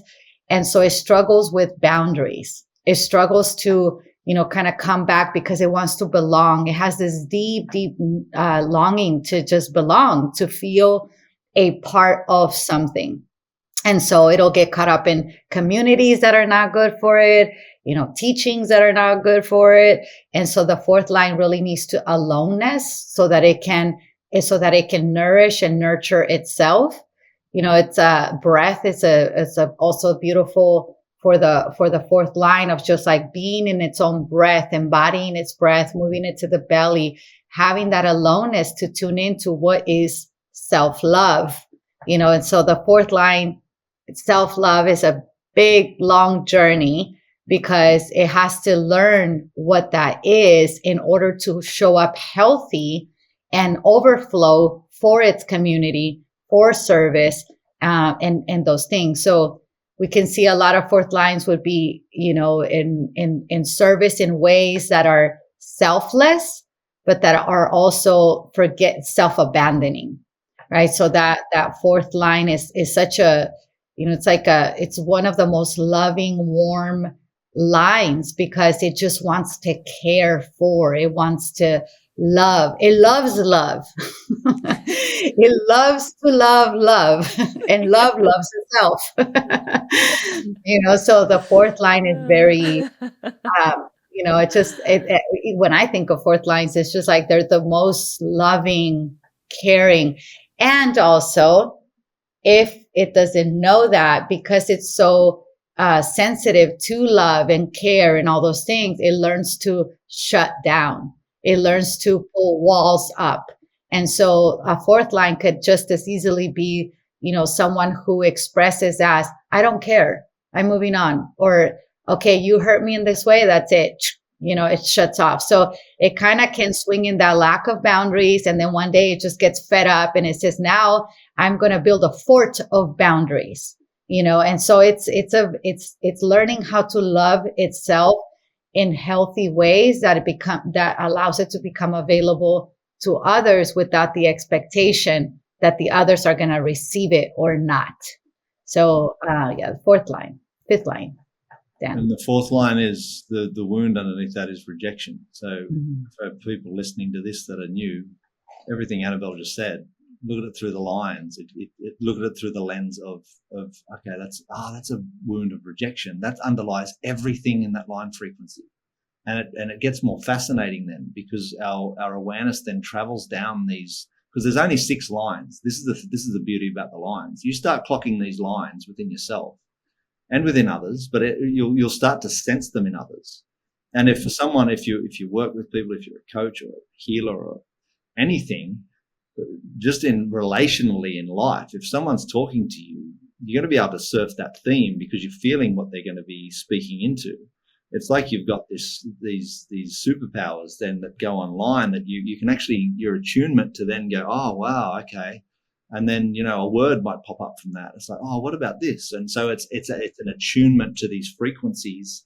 That's a really beautiful thing in this transmission. That's why in this course and in these masterclasses, that's why we've chosen to just deliver and different angles and scopes and lenses, because as your awareness connects to that through the transmission, like this living transmission, your awareness starts to then surf these lines and see where you are in that, when you're triggered in your gift and all these things. They're fascinating. And they never cease to amaze. Like we're like 11, 12 years into this work, deep into this work. And there's still layers that we go, oh my God, I never saw it like that. And then Anabel will say something, oh wow, I never saw it like that. It's like, that's where you're onto something good, that the wisdom just keeps it just doesn't end. It doesn't end yet anyway. But that fourth line too, it's just lastly on the fourth line, with that rejection, it fears rejection at a really deep level. And if it starts to feel like it's going to be rejected, it will reject the other before it can be rejected. So there can be this amazing dance of rejection that can happen in the unconscious. And if there's not a conscious awareness of it, it can be dictating this. I'm in, oh no, I'm out. I'm in, oh no, not safe. So it's just this dance. But underneath it is these wound mechanisms just rubbing on each other. And that's all it is. And then it's not obviously like, oh, that's all it is when you're in the fires of it. Yet if your awareness of it as you move through your own process and are able to own and account for your part in that and why you might have projected or escaped or shut down or whatever the case, then you start to find that the precision of awareness goes, this is because of my shame, or this is because I feel rejected, I feel abandoned, I feel misunderstood, I don't feel recognized, I don't feel accepted. All of these bits, all of these go-tos are all parts of your map. And if you know which parts, and if you know which parts have been pushed at any given time, your awareness goes, that's that. And sometimes the awareness going, that's that, can disarm the mind, because the mind's going to be going off its head. It's like, you did this and this, and it'll attach to a story and then just run with it. But then if you have the presence and the awareness, and your awareness has the information that it needs to penetrate these things, it goes, this is this. And sometimes instantaneously the mind just shuts up, because it was just doing its job. It was just doing its first line of defense, and you're doing this, but you can get underneath that. There are ways underneath, and they're really fascinating. Fifth line, Anabel, go. Okay, so fifth line. Fifth line is the through the lens, the core wound of it is guilt. And so for the fifth line is here as it's an influential line of power, and that's its theme. It's power. It's here to exercise power, know power, embody power in its full spectrum. So for the fifth line, it's so important to know that its voice is very important, because it's almost like every time that it opens its mouth, it's giving a message, a transmission. It's putting out a frequency out into the world that is coded with power. So just as it can be very empowering, it can be disempowering to others and to itself. So for the fifth line, it's also it's a leadership line. So maybe a lot of the world leaders that, you could see that as a fifth line, right? Because they could be very well spoken, or they could put out these messages. But when the fifth line hasn't gone through its process of humility, its process of embodiment, then it could abuse that power. It can also reject the power. So we also find fifth lines that are so afraid of power because of what they see out in the world, that then they disempower themselves through, just critiquing the powers out in the external and not stepping into its own power. And so it's a whole thread exploration around power. But this is, I feel, a really important one, because even when we're talking instead of feminine work, right? Like, this is what we are stepping into, is learning what is feminine empowerment. what is feminine power in a healthy form. And a lot of what we see is either a disempowered feminine or a false power, abuse of power feminine, right? So there's so much around for a fifth line to know that, and it carries the guilt. So it'll feel, because it carries that responsibility of power, it could often feel guilty for, just as a collective, even a collective environment of like, I'm not doing enough, or I'm not doing it fast enough, or I'm not stepping into my power fast enough, all these different things that it can experience. But as a fifth line, knowing that it is a leadership line, it is here to guide others or orient others. And it also always carries an agenda.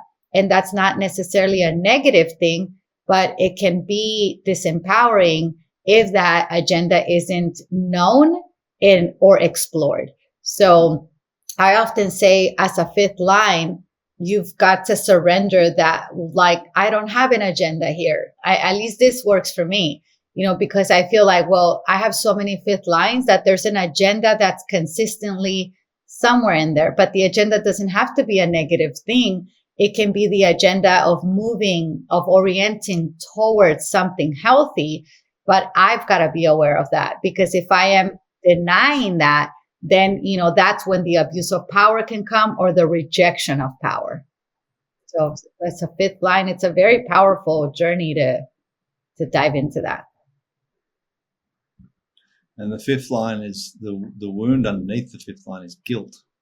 Mm-hmm. And it can use guilt it weaponizes things because of its power. It's manipulative at the shadow. At the gift, it's also manipulative, but in a different way. And its gift, and its agenda. It's as an agenda. And if you've got a lot of fifth lines, just not like Anabel was saying, it's like, just to be honest, it's like you're going to be carrying agendas. Agendas are going to be everywhere because it's part of the way you move. You're here to fix and lead, and in that way, your energy is going like this. So it's actually getting things that are of use to its practical mission in a way. And it does have an agenda. So being honest about that, because the fifth line moves in a very specific way through the world. It's here to project itself out the furthest. It's designed to be a beacon for others wherever it lies in your chart. Wherever you've got a fifth line, you're going to be a beacon for others in that sphere, whatever that means for you. And that energy is going to want to be on blast somehow, or be in front, or lead, or, it doesn't have to be on blast. Like solutions. It's like, I know I've got a very clear, precise, practical solution for you. That's what it does. That's what it does all the time. It's always collecting information, and it's like, that could make that, and then give that to the people. Give this. But it's always very streamlined, practical. At times it doesn't have time for emotions because they're just getting in the way of that practicality, because we're looking at the fifth and the sixth line. From the first and second, physical, third, fourth, emotional, fifth and sixth line are more mental. But it's moving through in the world in a very specific way. But it can also be gathering information and facts for, if it gets triggered, it will then manipulate those facts and very easily kind of project that onto the other and make the other person feel guilty about whatever the situation is. But it can do it at a very unconscious level, because that's what it's been doing its whole life, to protect itself and deflect the pain that actually resides within. And it can miss. It has blind spots. The second line, the fifth line kind of have a pairing, and they both got blind spots, but in different ways. And the fifth line blind spot can be, it's kind of like it carries a bit of an arrogance to it, because it moves through the world like this, and it can just miss what's just there because it lives in its own world, its own construct. But being open to the fact, whether you're a second line or a fifth line, it's like, where are my blind spots? What am I not seeing here? What's the truth in this? Show me how it really is outside of this thing that I'm actually living in, and be very revelatory. And forgiveness for the fifth line is also a huge thread. And the sixth line, the final line. I love the sixth line because you love all the lines and everything. Yeah, these are visionaries. The sixth line carries the vision of a world that's not here yet. It carries that seed of where we're going. It has that visionary aspect of often feeling very misunderstood. And the wound in the sixth line is separation. So that's the correct? Am I right? Yeah. Okay. Separation. It's great because I was like bringing all the wounds, like the bringer of wounds, but the bringer of the wounds. You introduced them. With but I'm introducing them because they're fascinating. So yeah, please. And they're important because that's the lens that we see that we experience the world through, right? So for the line 6, it already is born into seeing the world through a separation lens. And so it's going to feel that it's going to probably be activated by experiences that remind it like that separation is there. And again, that separation in ways necessary to be able to hold the vision for something that's not here yet. And so for the sixth line, it can be the one with all the ideas. It can, have this, like, this is how it could work the best, but the current reality might not be designed for that yet.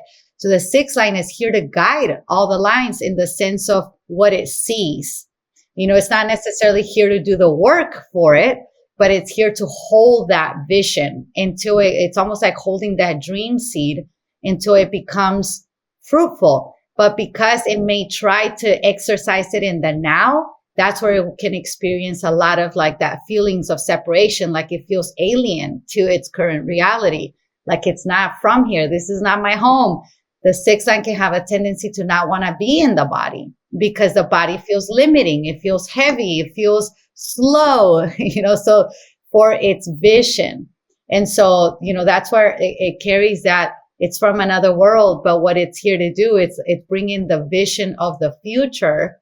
And when we're all working in our gifts, ideally all the other lines are in support to this vision, are doing what it takes to create the environment for that vision. But again, it's typically ahead of its time, which is why it's the late bloomer.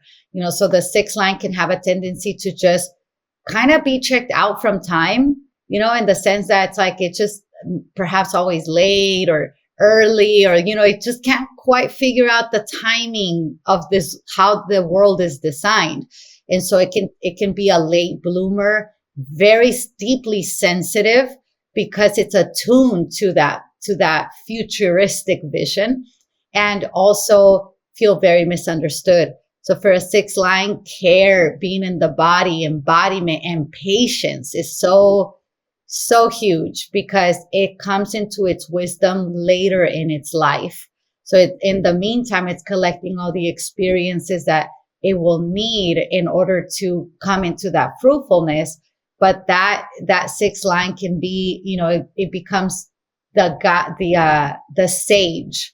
It becomes that not guiding like the fifth line. It's more of the sage that through its experience, and attunement to a futuristic vision, it becomes like the wise woman, the wise man, when it's in its healthy, patient self. And you can see it as the six lines. The more six lines you have, the more there's a longer incarnation process happening.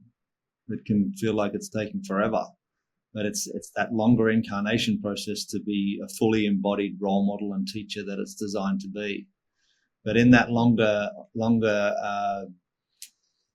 maturation process, impatience can be a thing. Patience, trust, surrender.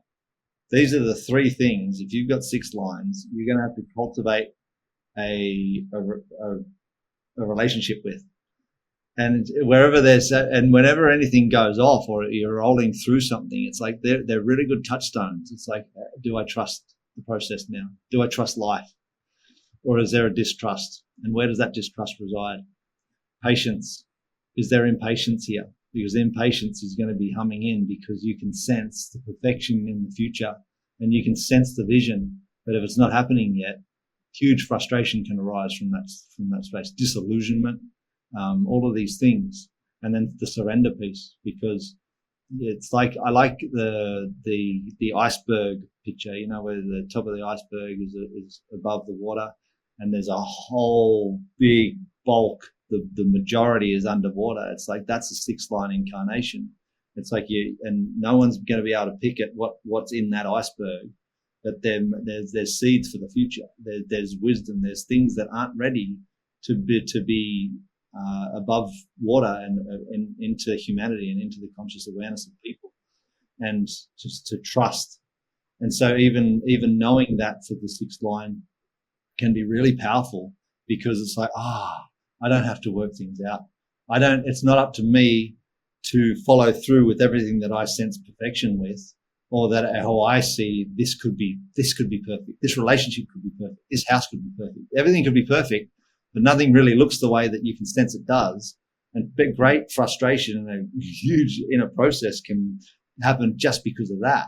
But then knowing that, you can go, that's that. You can just let yourself off the hook and give yourself time and space and patience and trust and surrender, because life's got it under control, and you don't have to put any more pressure on yourself to make things happen that aren't designed to happen yet.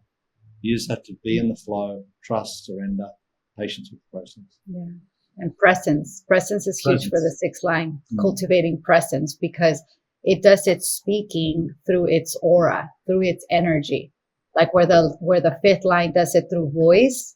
So you can, that's how it communicates. The sixth line is a presence. That's why it's the wise, the wisdom, because it's simply through presence and energy that it communicates its highest vision. Mm-hmm. Yeah. Thank you for Jen. Going there on all of that. Yeah. What? There you go, Jen. Thank you. Yeah. That was, you guys did a great job of being brief. No, this is a good example to what you said earlier, Dan, about in the class too. You guys have been so generous with your time and your experience that this 3-5 life has given both of you. And just in this conversation today, I think if I'm just kind of pulling back in this conversation and thinking about, connecting the dots in all of these processes and sort of lenses that we're looking through, and to have this level of self-awareness. So we've got this tool, we've got this transmission, this technology of the gene keys that brings this extreme depth of self-awareness if we're surrendered to it. And then if we step, we have self, we have the relationship with self in the Venus, we have the relationship container within Venus, and what is all of that doing? And I think it's such a classic, I'm just going to say, question that many people struggle and live with, is like, what am I here for? Like, what is this all about? What am I actually doing here? And to me, all of this helps unravel the answer to that. And that's huge. That's huge. It's the biggest. And yeah. And like you were saying too, and one thing I've really been present with, especially on the tail end of the container experience that we had, it's like, there's a mythology wrapped around your life, everyone's life. And it's gonna play out despite of you. And if you want to tune into that and ride the most magical, wholesome, abundant ride in this earth incarnation that you can, if you can choose to get on that ride and start to unravel the mythology that's wrapped around your life and your DNA and your whole being. It has been playing out since you were born. It's been everywhere with you in your incarnation up until this point in time, wherever you may be. And if you choose, you can follow that pathway down and start to unweave and unhook and understand at a profound level why everything has happened in your life the way that it has. Mm-hmm. And this is what's happening for us now. Mm-hmm. So freeing. And it's also like that aspect of this transmission brings so many things together. It's all interconnected. So it does bring in, the deepest wounds and, how we were activated into them and how the behaviors play out. But I feel like what it also does, it opens us up to the field of potentiality that is alive within and around us all the time. And so it also opens our vision to opportunities, resources, ways that we are not available for currently when we're operating from that wound and from, those more limited spaces or inheritances. And so that this is where we bring in, that quantum aspect of what we're moving into collectively right now. And, at this time as a humanity, we are all on an evolutionary process, individually and collectively.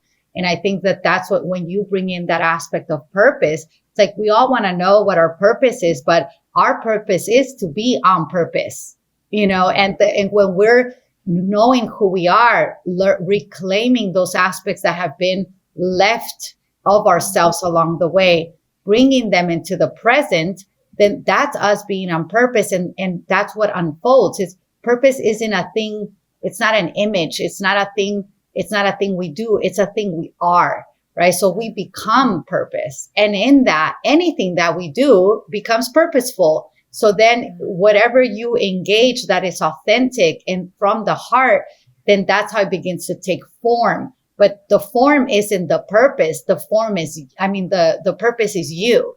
And so that's what I love about, the gene keys is that, and this, the Venus sequence specifically, because for me, I'm always, Dan and I from the beginning were like the Venus sequence. Like it's people want to find out about the pearl because that's, the money piece, the prosperity, right? Or, or the activation sequence. But and again, the Venus is so profound that it does need that activation sequence in order, to be able to hold what's going to happen in the Venus. But the Venus is really where we get to unravel the deepest places in ourselves. And you experience this, each layer that we opened up, it moved us into a more tender place, right? So this is why you can't just rip it open, because there's, can you imagine that? You know what I mean? It's like, this is why we go from the external inward step by step, rather than just ripping it all open. Because there's a level of understanding that supports the next and the next. And once we touch that very deep place, it's so tender. This is why we're so protected around it, because it is very tender. So it does take, grace. It takes a touch that is developed to be able to hold that and to be able to witness it. But when you do, you realize like, this is what makes us prosperous. This is what makes us abundant, is that being able to tap into that, because now you've tapped into the pulse of life, of everything that is alive. You tap into the abundance that creates everything.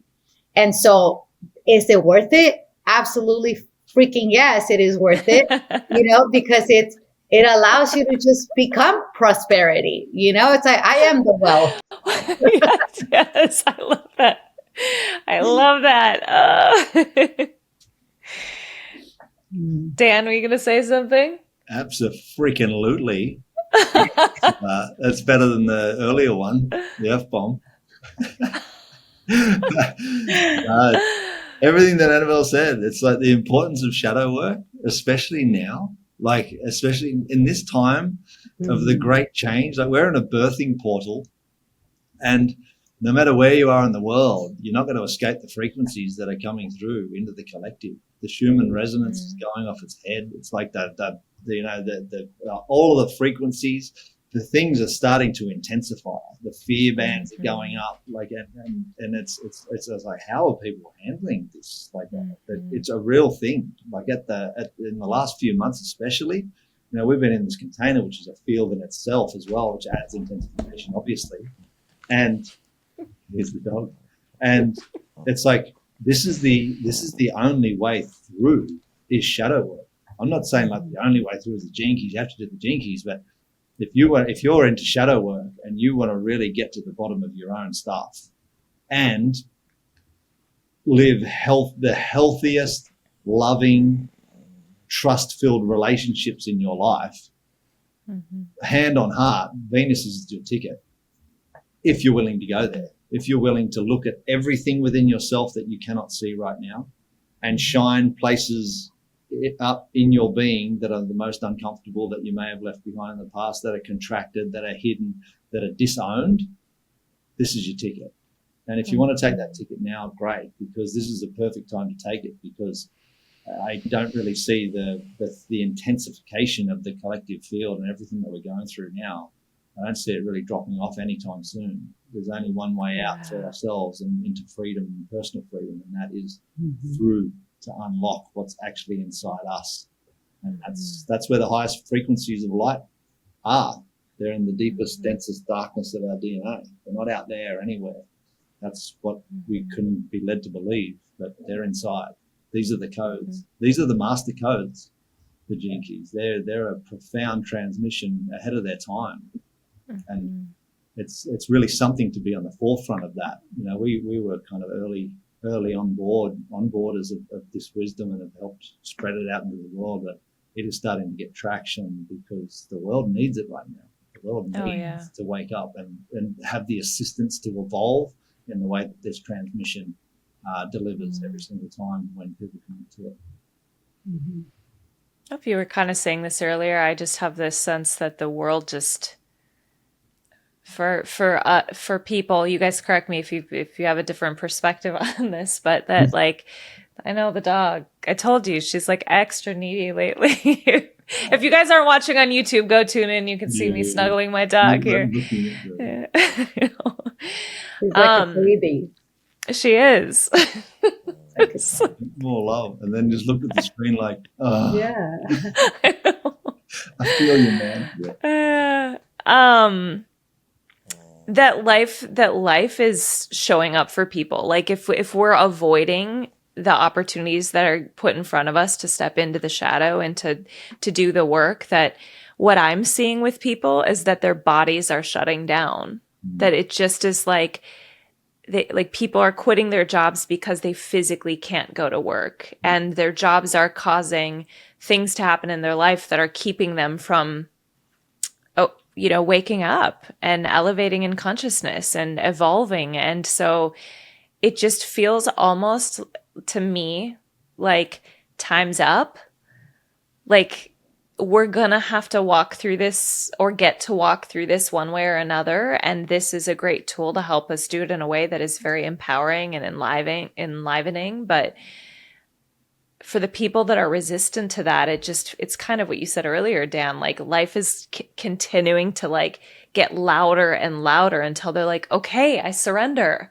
Like, I guess I surrender. Like there just kind of seems to be less choice. Do you see that?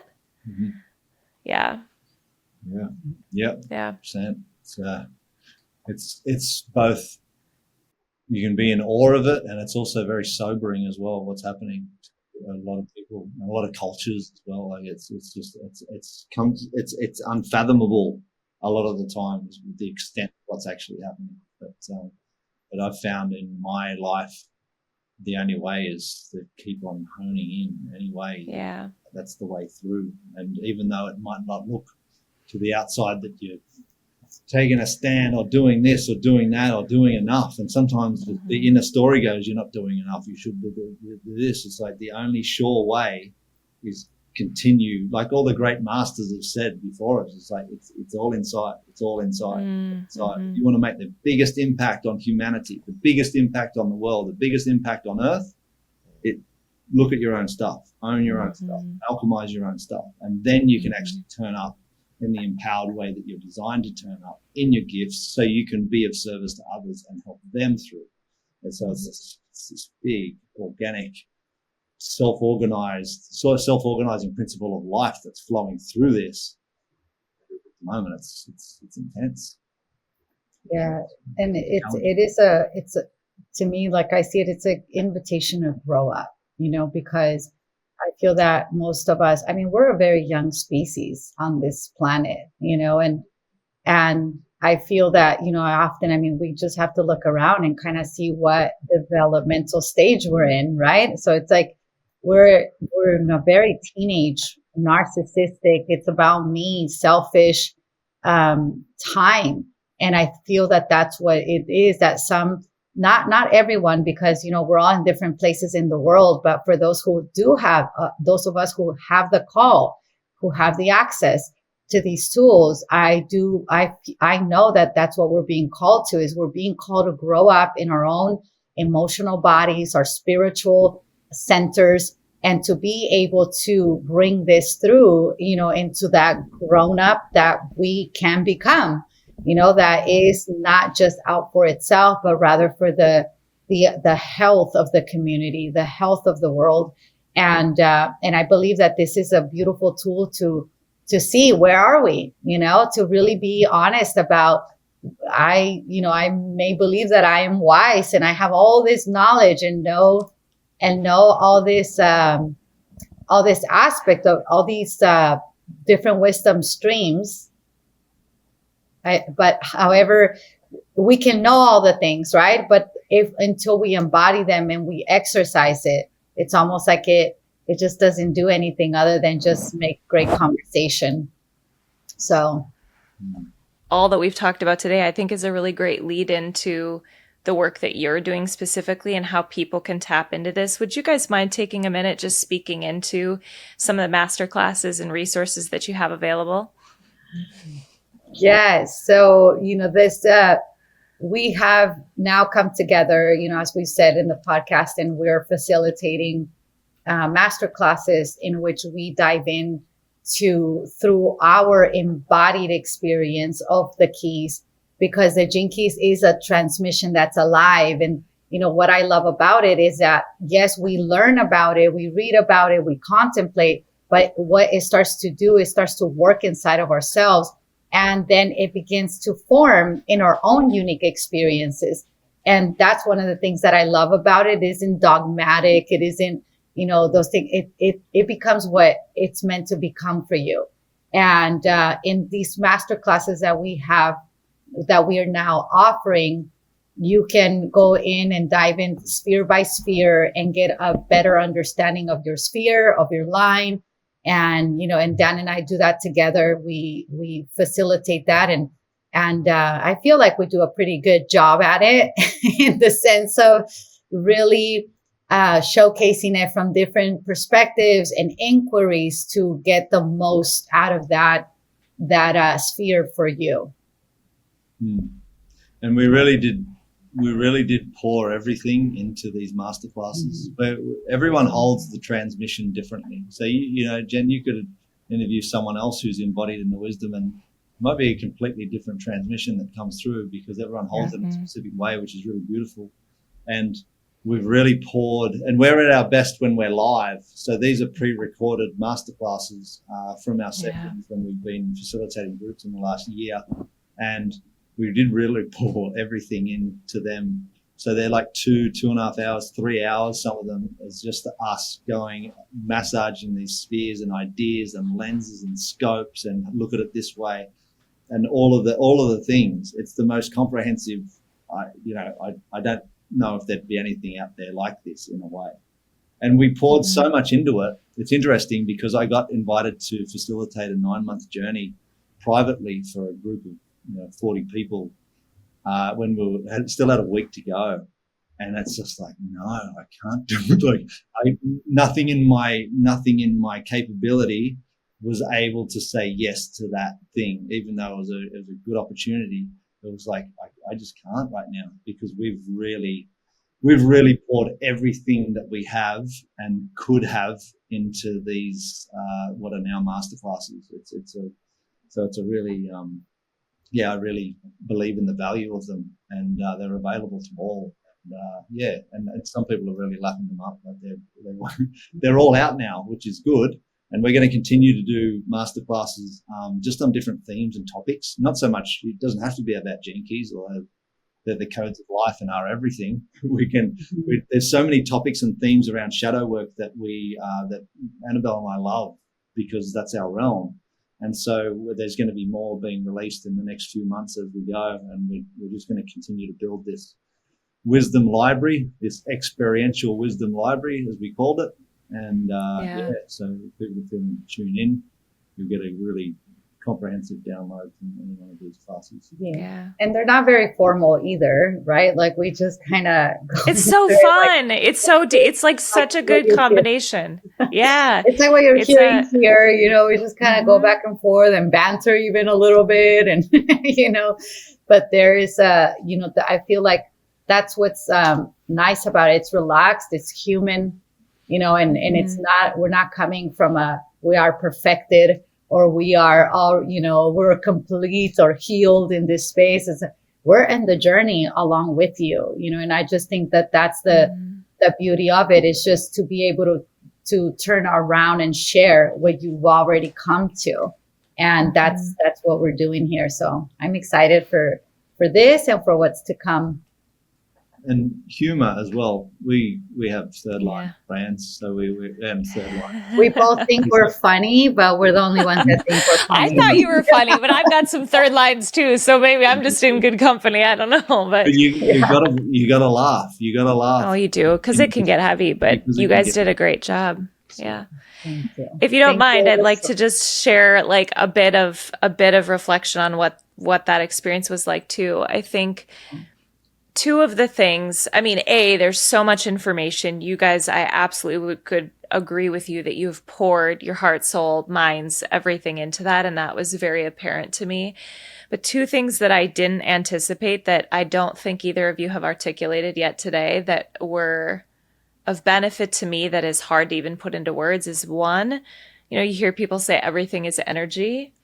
There is something in the energetic transmission of what you bring to those calls and what you bring to the live experiences of people to choose to go into that with you, that for me, the only way I can describe it was that it felt like it recalibrated me. You know, like if you have two tuning forks that are on the same wavelength and you guys held an energetic space that I tuned up to, is what it felt like in me. And you can't just get that from reading a book. I don't think you can get it the same way.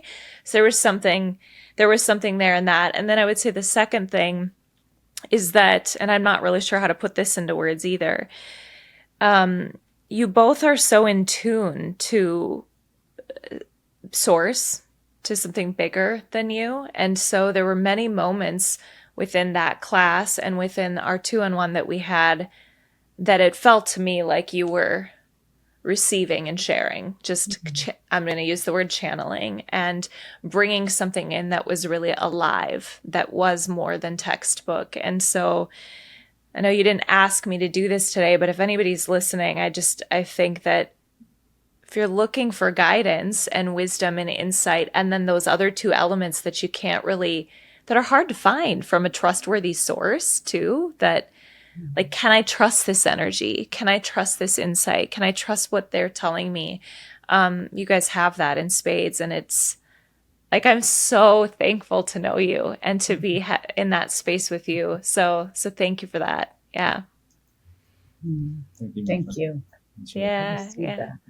That's beautiful. Okay. Any remaining parting words?